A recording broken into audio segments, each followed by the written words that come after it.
Hello guys, स्वागत है आप सभी का हमारे चैनल पर। दोस्तों, इस समय हम सभी को पता है कि कोरोना के कारण जो है सभी चीज़ें बंद चल रही हैं, लेकिन हमें इससे घबराना नहीं है, हमें अपनी तैयारी पर पूरा फोकस रखना है। दोस्तों, मैं आपके सामने आज एक ऐसा टॉपिक लेकर के आ रहा हूँ जिसमें काफ़ी बच्चे कंफ्यूज रहते हैं कि आखिर ये कोर्स होता है क्या, आखिर ये टेस्ट होता क्या है और इसके बाद हम करें क्या। दोस्तों, जैसा कि आप हमारे यहाँ बोर्ड पर देख सकते हैं कि NTA UGC नेट, जी हाँ दोस्तों, NTA UGC नेट एक ऐसा एग्ज़ाम है जिसे दे करके बच्चा, जिसे पास कर करके बच्चा प्रोफेसर की पोस्ट पा सकता है। जी हाँ दोस्तों, जिसका भी सपना होता है कि वह कॉलेज में पढ़ाए, कॉलेज में प्रोफेसर बने, तो उसको ये NET नेट का एग्ज़ाम क्लियर करना ज़रूरी होता है दोस्तों। ठीक है दोस्तों, थोड़ा इसके बारे में आपको विस्तार से बताता हूँ दोस्तों कि आखिर में होता क्या है, ताकि आप लोग को इसके लिए रुचि बढ़े और आप लोग इसके लिए तैयारी कर सके। दोस्तों क्या होता है, कई बार बच्चे फाइनेंशियल कंडीशन के कारण या फिर घर के हालात ठीक ना होने के कारण अपनी पढ़ाई को आगे कैरी फॉरवर्ड नहीं कर पाते। ग्रेजुएट के बाद वो पोस्ट ग्रेजुएशन नहीं करते, फिर पोस्ट ग्रेजुएशन करने के बाद उन्हें समझ नहीं आता कि वो करे क्या। तो वो बच्चे जो कि आगे पढ़ाना चाहते हैं, जो कि टीचिंग में करियर बनाना चाहते हैं और पोस्ट ग्रेजुएशन कर चुके हैं, उसके बाद वो कॉलेज में अगर पढ़ाना चाहते हैं तो इस एग्ज़ाम के बारे में जानना बहुत ही ज़रूरी है दोस्तों। आइए देखते हैं कि आखिर NTA UGC नेट होता क्या है। दोस्तों, अगर बात करें NTA की तो नेशनल टेस्टिंग एजेंसी, जैसा कि नाम ही बता रहे कि एक ऐसी एजेंसी है जो कि नेट एग्ज़ाम को ऑल ओवर इंडिया कंडक्ट करती है।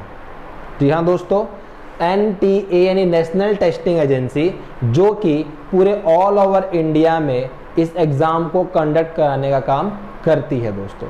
अब हो सकता है कि इस एग्ज़ाम को भी जो है UPSC जो है सिविल सर्विस एग्ज़ाम की तरह UPSC वाले इस नेट एग्ज़ाम को भी कराने लग जाए, ऐसी बातचीत चल रही है, लेकिन फिलहाल अभी तक इसका नाम NTA UGC नेट है।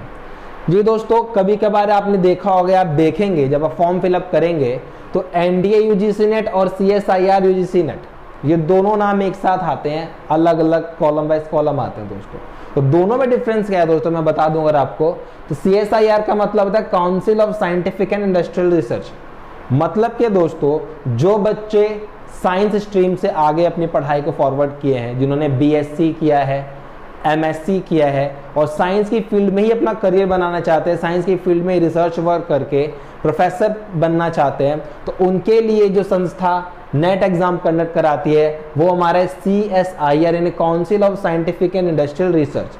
लेकिन जो बच्चे आर्ट्स और कॉमर्स की स्ट्रीम के होते हैं, उन बच्चों के लिए नेट एग्जाम जो कंडक्ट कराता है वो NTA कराता है, नेशनल टेस्टिंग एजेंसी।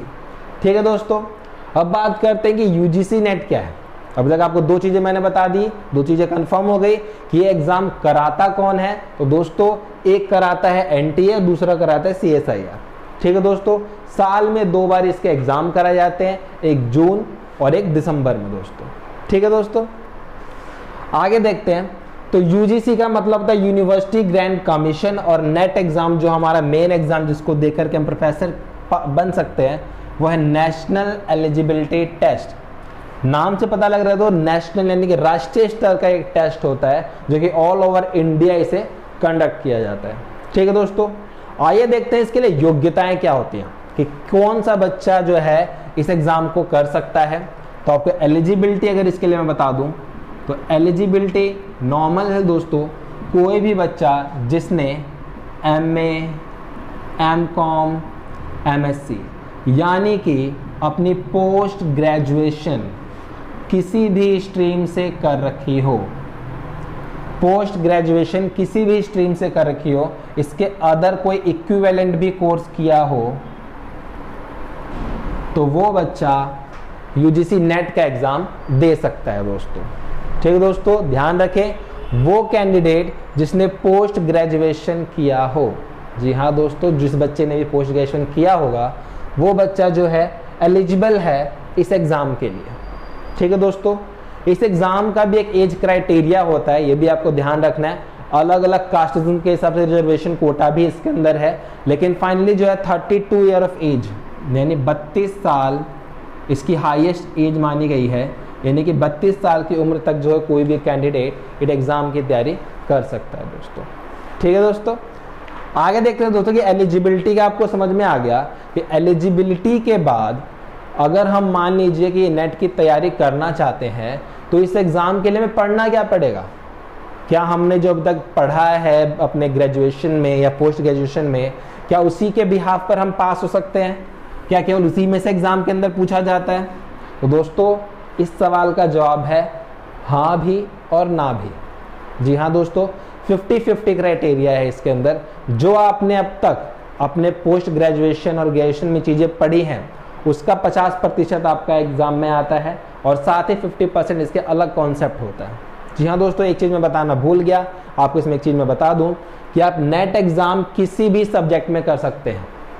आपने भले ही वो सब्जेक्ट पढ़ा ना हो अपने पोस्ट ग्रेजुएशन में या फिर अपने बैचलर डिग्री में, लेकिन फिर भी आप अगर चाहें तो कोई पर्टिकुलर सब्जेक्ट लेकर के आप नेट एग्ज़ाम दे सकते हैं। फॉर एग्जांपल के तौर पर आपने जो है पोल साइंस नहीं पढ़ी है अपने बैचलर डिग्री में भी और पोस्ट ग्रेजुएशन में भी, लेकिन अगर आप चाहते हैं कि आप नेट पोल साइंस में करें तो आप पोल साइंस को लेकर के नेट का एग्ज़ाम दे सकते हैं। जी दोस्तों, लेकिन इसके पीछे एक छोटा सा एक डाउट रहेगा आपके लिए, एक छोटा सा दिक्कत रहेगी आपके लिए। वो दिक्कत क्या रहेगी दोस्तों कि अगर आप वो सब्जेक्ट में नेट एग्ज़ाम देते हैं जो आपने पढ़ाई नहीं है और आप उसको क्लियर भी करते हैं तो आगे बहुत कम चांसेस हो जाते हैं कि आपको उसके रिगार्डिंग किसी कॉलेज के अंदर आपको स्कॉलर फेलोशिप मिल जाए या प्रोफेसरशिप के लिए हायर भी किया जाए।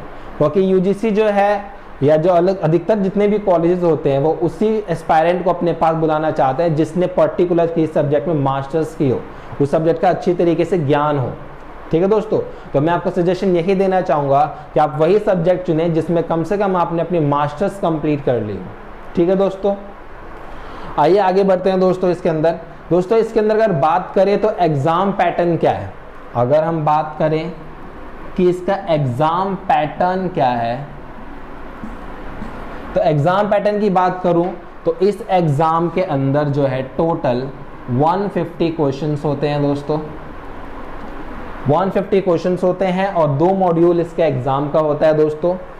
एक इसमें पेपर जो होता है जीएस का पेपर होता है जो कि फर्स्ट पेपर आप कह सकते हैं, और जो सेकंड पेपर इसका होता है वो आपका जो ऑप्शनल सब्जेक्ट है, जो आपने सब्जेक्ट चुना होगा कि जिसमें आपको नेट करना है उस सब्जेक्ट के रिगार्डिंग आपके पास क्वेश्चंस आते हैं। जीएस में से आपको टोटल 50 क्वेश्चंस पुटअप किए जाते हैं दोस्तों, और आपके ऑप्शनल सब्जेक्ट में से 100 क्वेश्चंस पुटअप किए जाते हैं। यानी टोटल जो है आपके पास 150 क्वेश्चंस का एक सेट आता है। पर क्वेश्चंस आपकी जो मार्किंग स्कीम रहती है दोस्तों, पर क्वेश्चन जो आपको मार्क्स मिलते हैं वो आपको 2 मार्क्स के होते हैं। यानी 150 questions into 2 marks is equal to 300 marks. जी हाँ दोस्तों, यानी टोटल आपका एग्जाम पैटर्न की बात की तो 2 पेपर होते हैं। फर्स्ट पेपर आपका जीएस का होता है जिसके अंदर आपके 50 क्वेश्चंस आते हैं। सेकंड पेपर आपका ऑप्शनल सब्जेक्ट होता है, जो सब्जेक्ट आपने चूज किया है कि जिसमें आपको मास्टरी करनी है दोस्तों। ठीक है, दोनों मिलाकर के आपके टोटल 150 क्वेश्चंस होते हैं। उन 150 क्वेश्चंस को अगर 2 से मल्टीप्लाई तो टोटल 300 मार्क्स का आपका एग्जाम है दोस्तों। ये 300 मार्क्स का आपका एग्जाम है और उसमें सबसे अच्छी बात आपके लिए है कि आप कोई क्वेश्चन छोड़ नहीं सकते। आप कोई क्वेश्चन छोड़ना चाहोगे ही नहीं दोस्तों। इसके पीछे रीजन ये है कि इसके अंदर नेगेटिव मार्किंग नहीं होती है, नेगेटिव मार्किंग नहीं होती है दोस्तों। और जहां नेगेटिव मार्किंग नहीं है हम सभी क्वेश्चंस को अटेम्प्ट जरूर करते हैं दोस्तों। ठीक है दोस्तों, तो समझ में आया एग्जाम पैटर्न हमारा कैसा है दोस्तों। फर्स्ट पेपर आपका GS, second is a optional subject जिसके अंदर आपके टोटल कितने हैं 150 क्वेश्चंस हैं, जिसमें नेगेटिव मार्किंग नहीं है। ओके गाइस, आगे बढ़ते हैं।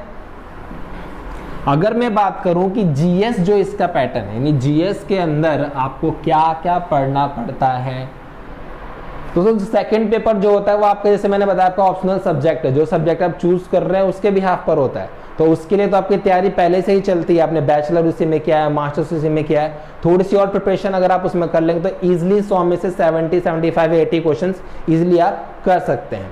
हमें थोड़ा एफर्ट देना होता है अपने पेपर 1 के लिए। पेपर 1 हमारा जीएस बेस्ड होता है जिसके अंदर टोटल 10 टॉपिक्स होते हैं। आप ये भी समझ सकते हैं कि 10 टॉपिक यानी हर टॉपिक में से 5-5 क्वेश्चन आते हैं, जिससे आपका टोटल पहला पेपर 50 मार्क्स का हो जाता है दोस्तों। ठीक है, वो 50 क्वेश्चन आपके उसमें से बन जाते हैं दोस्तों। तो हम देख लेते हैं कि हमारे पास टॉपिक कौन कौन से हैं, उन टॉपिक्स के रिगार्डिंग हम क्या तैयारी कर सकते हैं। आइए देखते हैं। तो जो पेपर 1 है दोस्तों हमारा, पेपर 1 में जो हमारा पहला टॉपिक आता है दोस्तों, शिक्षण अभिवृत्ति। शिक्षण अभिवृत्ति, शिक्षण अभिवृत्ति का मतलब है दोस्तों टीचिंग एप्टीट्यूड। टीचिंग एप्टीट्यूड यानी कि शिक्षण से संबंधित आपके पास जो है कुछ क्वेश्चंस पुट अप किए जाते हैं, जो कि 5 या 5 से ज्यादा भी क्वेश्चंस हो सकते हैं। सेकंड आपका जो होता है शोध, अनुसंधान जिसे आप कह सकते हैं दोस्तों, यानी कि रिसर्च।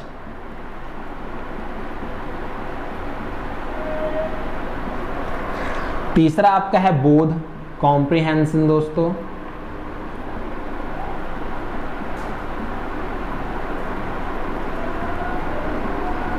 चौथा दोस्तों आपके पास जो होता है वो संप्रेषण। संप्रेषण यानी कि कम्युनिकेशन।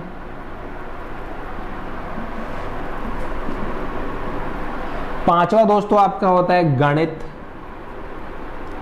यानी कि मैथमेटिक्स। मैथमेटिक्स इसके अंदर आपका एक रीजनिंग भी मिक्स कर लीजिए, रीजनिंग के भी कुछ क्वेश्चंस पुट अप कर लिए जाते हैं इसमें से, जैसे डायरेक्शंस के या फिर आपका डाइस वाले क्वेश्चंस, कुछ इस तरह के क्वेश्चंस भी इसके अंदर पुट कर लिए जाते हैं दोस्तों। नेक्स्ट है आपका दोस्तों युक्तिपरक क्वेश्चंस। युक्तिपरक। 7th है दोस्तों आपका आंकड़े।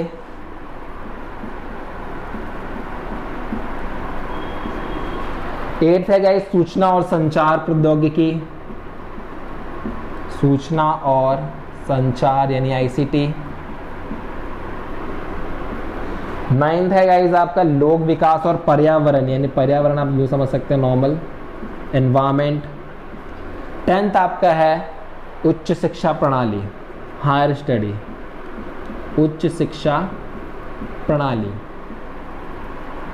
ठीक है दोस्तों, तो ये 10 टॉपिक्स हैं गाइस, ये 10 टॉपिक्स हैं जो आपके पेपर 1 में आते हैं। प्रत्येक में से आप एवरेज मान के चलिए कि 5 क्वेश्चन आते हैं, और अगर आप एवरेजली हर एक सेट में से 3-3 क्वेश्चन भी सही कर लेते हैं, 30 क्वेश्चन आपके कहीं ना कहीं यानी कि 60 मार्क्स आपके आराम से आ सकते हैं। अगर आपने इसमें 30 मार्क्स कर लिए, 70 मार्क्स आपने कवर कर लिए पेपर 2 में, 70 क्वेश्चन सही कर लिए, तो आपके टोटल 200 मार्क्स हो जाएंगे दोस्तों। इसका मतलब ईजिली आप यूजीसी नेट का एग्जाम क्लियर कर सकते हैं दोस्तों। समझ में आ गया दोस्तों? तो ये आपके टॉपिक्स रहेंगे जो कि पेपर 1 जीएस में आते हैं। नोट डाउन करना हो तो आप कर सकते हैं वीडियो पॉज करके। दोस्तों एक बात और इसके अंदर मुझे आपको बतानी थी, वो बात क्या है आप ध्यान से सुनिएगा। यूजीसी नेट के अंदर ही कुछ बच्चों को स्कॉलरशिप भी दी जाती है, स्कॉलरशिप कह रहा हूँ, फेलोशिप भी दी जाती है दोस्तों। जी हाँ दोस्तों, जिन बच्चों के नेट एग्जाम यानी नेट की जो मार्किंग है, पासिंग लिमिट जो है, उस पासिंग लिमिट में से अगर उसने अच्छे नंबर ले आए, यानी कि मान के चलिए किसी बच्चों को 60% नंबर चाहिए नेट एग्जाम क्लियर करने के लिए, लेकिन वो बच्चा जो है 90% नंबर लेकर के आता है, 90 या 95%, तो उस बच्चे को क्या अवार्ड मिल सकता है, क्या रिवॉर्ड मिल सकता है? तो बच्चों को जेआरएफ मिल सकता है दोस्तों, जूनियर रिसर्च फेलोशिप। यानी अगर बच्चा जेआरएफ भी क्लियर कर लेता है, आपको एक चीज और बता दूं मैं कि जितने बच्चे नेट एग्जाम में अपीयर होते हैं उसका केवल 6% ही बच्चों को जेआरएफ की पोस्ट मिलती है, जेआरएफ की फेलोशिप दी जाती है दोस्तों। ठीक है दोस्तों, यानी जो सबसे ज्यादा मार्क्स लाएगा वो टॉप 6 बच्चे जेआरएफ बनेंगे। और जेआरएफ बनने का मतलब है दोस्तों कि जैसे आपने जेआरएफ किया, आप अपनी पीएचडी स्टार्ट करते हैं, आपको पीएचडी जरूर करने की ध्यान रखें। जेआरएफ करे चाहे एनटीए करे, अगर आपको फेलोशिप चाहिए, पैसे अगर चाहिए आपको कि आपकी पीएचडी भी होती रहे, प्रोफेसरशिप भी करते रहे, असिस्टेंट प्रोफेसर भी बनते रहे, तो आपको पढ़ना भी पड़ेगा, और पढ़ने के साथ साथ यानी पीएचडी करने के साथ साथ आपको उसकी फेलोशिप भी दी जाएगी दोस्तों। जेआरएफ बनते हैं अगर आप, तो आपको टोटल जो है अभी गवर्नमेंट नॉर्म्स के हिसाब से अभी जो चल रहा है 40,000 के अराउंड पर मंथ आपको दिया जाता है रिसर्च वर्क के लिए। आप जिस चीज में आपने ऑप्शनल सब्जेक्ट जो भी आपके पास था, उस सब्जेक्ट को क्लियर करने के बाद उसमें आप अगर पीएचडी करना चाहते हैं तो आपको जेआरएफ कंप्लीट करने के बाद 40,000 के अराउंड आपको पर मंथ पैसे दिए जाते हैं। तो दोस्तों आप इसमें अपनी इनकम भी कर सकते हैं, अपनी स्टडी भी आगे कैरी फॉरवर्ड कर सकते हैं। तो बहुत अच्छी अपॉर्चुनिटी है उन बच्चों के लिए जो कि अपनी पढ़ाई चालू रखना चाहते हैं, और साथ ही अपने लिए कुछ इनकम भी जनरेट करना चाहते हैं। देखो दोस्तों, तो मेरे हिसाब से अगर आपको आगे पढ़ना है तो ज़रूर आपको ये नेट एग्जाम क्लियर करना चाहिए, क्योंकि बच्चों हम लाइफ टाइम तो नहीं पढ़ सकते, हमारे पास रिस्पॉन्सिबिलिटीज़ भी आने लग जाती है कि एज के बाद, लेकिन हम अपनी पढ़ाई भी कैरी फॉरवर्ड करना चाहते हैं। तो अच्छा मौका है ये नेट एस्पायरेंट्स के लिए, जी नेट एग्जाम आप क्लियर करें, जेआरएफ बनने की सोचें, और जेआरएफ बनते ही आप जैसे पीएचडी के लिए अप्लाई कर लेते हैं तो आपको उस अगले महीने से ही 40,000 पर मंथ आपके अकाउंट में आता रहेगा दोस्तों। तो इससे आपके फैमिली का प्रेशर भी कम होगा और अपनी पढ़ाई को भी अच्छे से कैरी फॉरवर्ड कर सकते हैं दोस्तों। ठीक है दोस्तों, तो होप आपको सारी चीज़ समझ में आ गई होंगी कि किस तरह से नेट एग्जाम क्रैक किया जाता है, एनटीयूएस नेट है क्या, और किस तरह से हम इसमें आगे फॉरवर्ड कर सकते हैं, अपना करियर बना सकते हैं। फिर भी अगर आपको कोई भी इस चीज़ से रिलेटेड कोई भी डाउट्स हो तो आप कमेंट बॉक्स में कमेंट करके आप इससे पूछ सकते हैं दोस्तों। ठीक है दोस्तों, तब तक के लिए गुड बाय, सेफ रहिए।